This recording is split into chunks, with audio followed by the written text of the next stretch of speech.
네, 여러분들 안녕하세요. 아름다운 강의 아산배방중학교 김하림입니다. 여러분들 반갑습니다.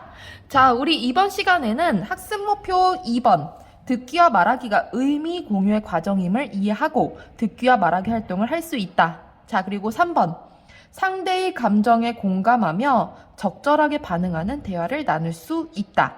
요 두 가지에 대해서 한번 배워보도록 하겠습니다.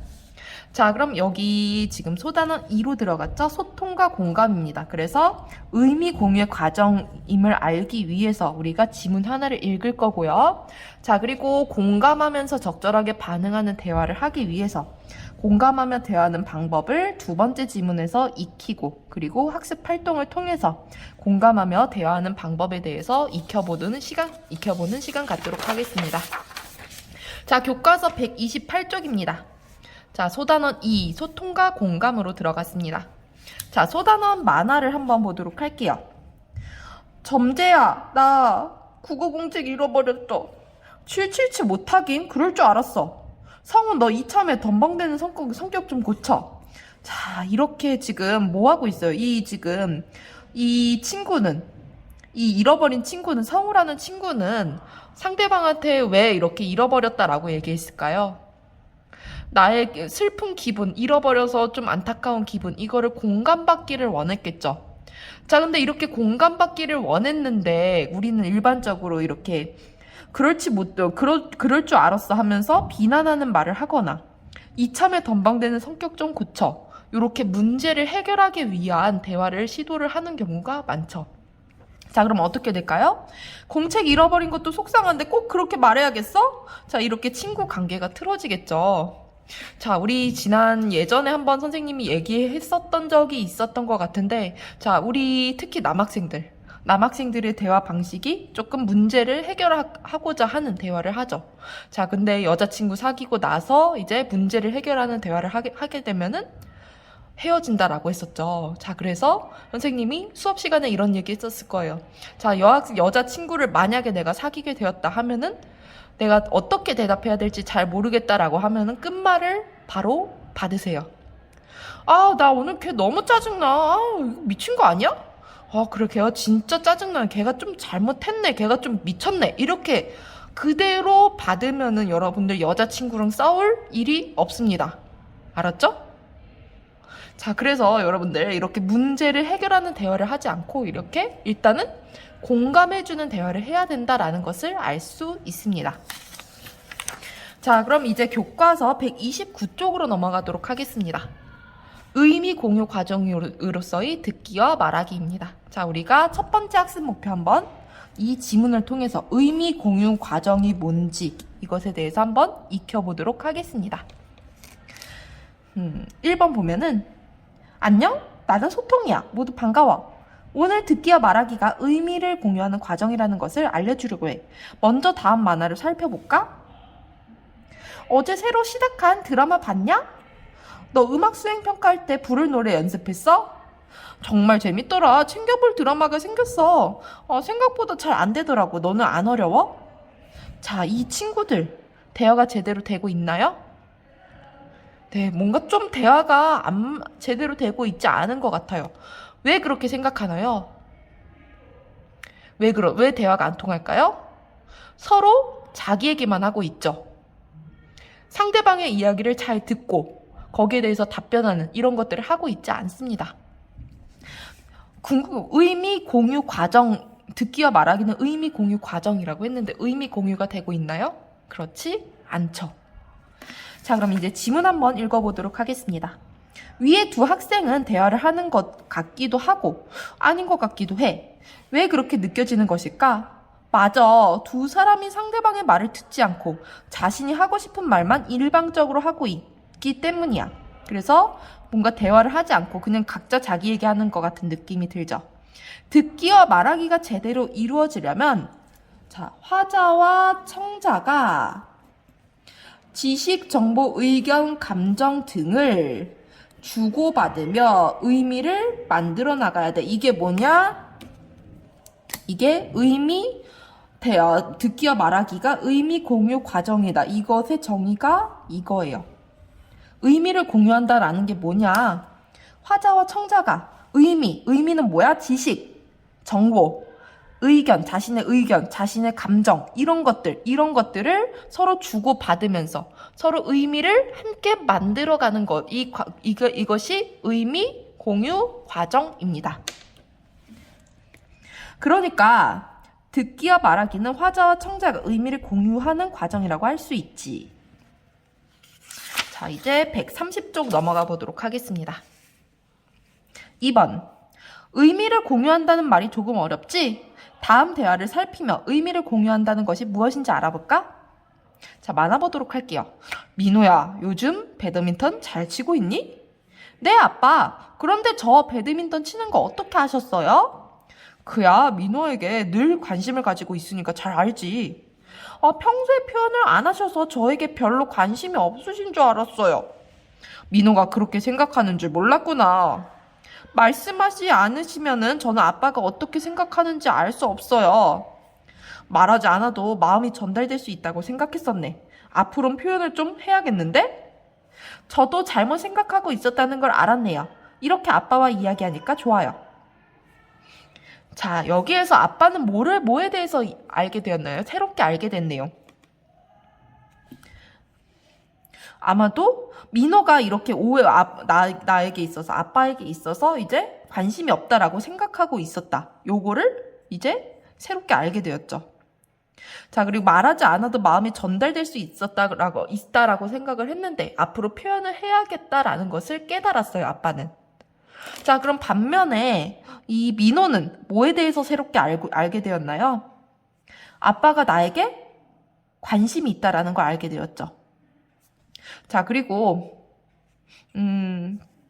네, 아빠가 나에게 관심이 있다라는 것을 새롭게 알게 되었습니다.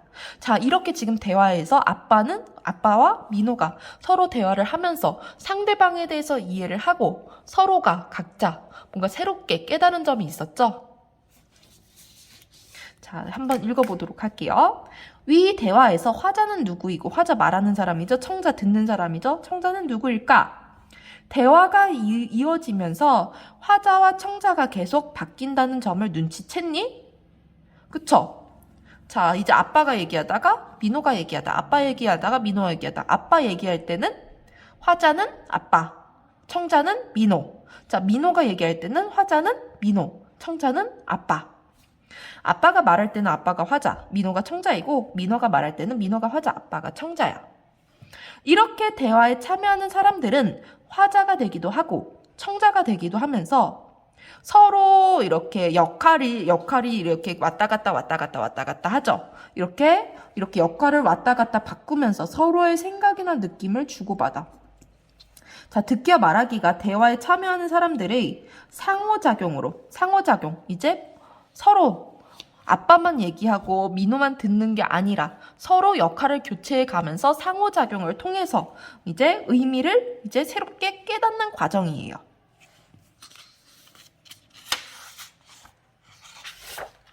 자, 이제 131쪽 넘어가도록 하겠습니다. 대화를 통해 민호는 아빠가 자신에게 관심이 있다는 것을 알게 되었고, 자, 이렇게 아빠에게 이제 새롭게 알게 되었어. 아빠가 나한테 관심이 있다는 걸 알게 되었고, 아빠는 자신이 민호에게 관심을 가지고 있다는 것을 잘 표현하지 않아서 민호가 오해하고 있었다는 것을 알게 되었죠. 자, 서로가 서로에게 새롭게 알게 된 것들이 있었어요. 이를 통해, 자, 이가 뭐예요? 이게 뭐라 그랬어요? 무슨 표현? 지시 표현. 자, 이가 나타내는 게 뭐예요? 이거겠죠? 앞문장을 지시한다라고 했었어요. 아빠가 자신에게 관심이 있었다는 것, 그리고 민호에게 관심을 가지고 있다는 걸 잘 표현하지 않아서 민호가 오해하고 있었다는 것, 이 두 개겠죠. 이를 통해 두 사람은 서로가 관심을 표현하고 마음을 주고받으며 지내는 것이 중요하다는 것을 깨달았지. 그렇죠? 자, 대화를 통해서 새롭게 깨달은 게 있어요. 이게 뭐야? 의미 공유 과정이죠. 의미 공유 과정이 뭐라 그랬어? 이때의 의미가 뭐라 그랬어? 지식, 정보, 자, 그리고 자신의 의견, 그리고 감정, 이런 등등등, 이런 것들이 의미라고 했었죠. 자, 이제 감정을 공유를 했고, 뭐 이제 서운했다. 근데 이제 오해하고 있었다는 걸 깨달았다. 이런 감정이죠. 자, 그리고 이제 새롭게 뭔가 교훈을 깨달았어요. 자, 이게 의미를 공유를 하는 과정이라는 거예요. 아빠와 민호는 대화의 필요성과 중요성을 공유하였다. 이런 의미를 공유하게 된 의미가 뭐예요? 대화의 필요성과 중요성이죠. 자, 그렇다면 위 대화는 아빠와 민호에게 어떤 영향을 주었을까? 대화가 아빠와 민호에게 준 영향. 첫 번째로 서로를 좀 더 잘 이해하게 되었죠. 그 두 사람의 관계가 어떻게 됐어요? 좀 더 대화를 통해서 좋아졌죠. 두 사람은 대화를 많이 나누게 되었을 거야. 자, 이렇게 서로의 이해하게 되었고 관계가 좋아졌고 대화할 기회가 좀 더 많이 생겼습니다. 이렇게 듣기와 말하기가 잘 이루어지면서 자신의 생각이나 느낌 등을 잘 전달할 수 있을 뿐만 아니라 대화가 잘 이루어지면은 자신의 생각이나 느낌을 잘 전달할 수 있겠죠. 자, 좋은 점 첫 번째고 상대방과 좋은 관계를 형성할 수 있어요. 자, 의미를 이제 정보를 전달할 수 있다. 이게 첫 번째죠. 근데 관계를 형성할 수 있어요. 이거 두 번째죠. 그리고 유지하고 발전시킨다. 이게 좋은 점 두 번째입니다. 자, 여기까지 이해되었을까요? 네, 좋습니다. 자, 그럼 3번 한번 넘어가도록 하겠습니다. 자, 의미를 공유한다는 말이 무엇인지 이제 알겠지? 마지막으로 듣기와 말하기를 잘하려면 어떤 태도를 지녀야 할지 생각해볼까? 화자는 자신의 말하기 목적에 맞게 그 의도를 분명하게 드러내어 말해야 해. 자, 화자에 있어서의 뭔가 지녀야 될 태도가 뭐냐? 화자의 태도는 말하기 목적에 맞게 그 의도를 분명하게 드러내며 말해야 돼요. 내가 뭔가에 대해서 설명을 한다. 그러면은 뭔가 설명하려는 의도, 명확하게 어떤 설명 방식을 활용해서 명확하게 설명하려는 이런 태도를 보여야 되고, 누구를 설득하려고 한다. 그럼 타당한 근거를 들어서 설득하려는 이런 말투, 이런 설득하려는 의도를 분명하게 드러내야겠죠. 친밀한 관계를 맺고 싶어. 그러면은 친밀함을 나타내는 표현, 뭐 식사하셨어요 이런 거나 이런 의도를 분명하게 드러내야 합니다. 그리고 청자의 감정, 태도, 지식 수준 등을 고려해야겠지. 자, 이게 화자가 지녀야 될 태도 두 번째입니다. 청자의 감정, 태도, 지식 수준 이런 거를 고려를 해야 돼요. 그쵸? 자, 말을 할 때 유치원생을 데리고 얘기를 하고 있는데 형, 스마트폰이 뭐야? 했을 때 스마트폰에 대해서 어려운 얘기 막 어플을 통해서 이런 어쩌고저쩌고 어려운 전문 용어 섞어서 말을 해보세요. 유치원생이 알아들을까? 아니죠. 자, 청자의 지식 수준을 고려를 해야 돼요. 자, 그 다음에 우리가 뭔가 대화를 할 때 청자의 감정이나 태도도 고려를 해야겠죠. 내 청자가 기분이 되게 나쁜데 여기에 대해서 그냥 이 기분 나쁜 걸 고려하지 않고 화자가 그냥 자기 얘기만 해요. 그러면 어떻게 될까? 싸우겠죠. 자, 그래서 요 두 가지 기억해 두세요.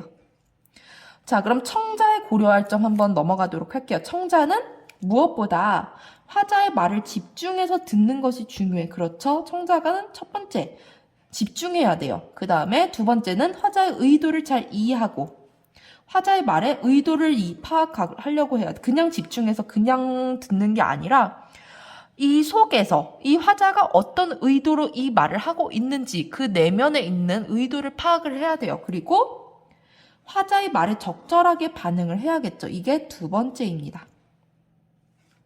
이런 점에 유의하며 듣고 말을 한다면 의사소통을 원활하게 할 수 있을 거야. 자, 이렇게 해서 여기까지가 뭐냐 하면은 우리 지금 의미 공유의 과정으로서 듣기와 말하기 가 부분의 글을 한번 읽어보았습니다. 자, 그럼 이제 핵심 톡톡을 통해서 조금 더 정리를 해보도록 할게요. 핵심 톡톡 15쪽입니다. 의미 공유 과정으로서 듣기와 말하기 한번 복습해 볼게요. 듣기와 말하기는 화자와 청자가 뭐를 지식, 정보, 의견, 감정 등 이게 뭐야? 의미죠. 의미를 주고받는다. 이게 공유죠. 하면서 의미를 공유하는 과정이다. 그렇죠? 이해됐나요? 자, 그럼 원활한 공유를 위한, 의미 공유를 위한 화자와 청자의 태도. 자, 화자의 태도는 뭐가 필요하냐? 자신의 말하기 목적에 맞게 얘기를 해야 돼요. 그리고 청자를 고려해야겠죠. 청자의 감정, 태도, 지식 수준을 고려해서 말을 해야 돼요. 자, 청자의 태도는 화자의 의도를 잘 파악해야 돼요. 그리고 화자의 말에 집중해야 되고 적절한 반응을 보여야겠죠. 자, 이렇게 해서 우리가 의미 공유의 과정으로서의 듣기와 말하기 첫 번째 학습 목표에 대해서 우리가 학습을 해보았습니다. 자, 우리 이 지문 있죠? 이 지문글 다시 한번 읽으면서 꼼꼼히 읽으면서 어느 부분에서 시험에 나올지 알 수 없습니다. 그러니까 꼼꼼하게 이렇게 잘 분석해서 여러 번 반복해서 읽어보도록 하겠습니다. 자, 지금까지 아산 배방중학교 국어교사 김하림이었습니다.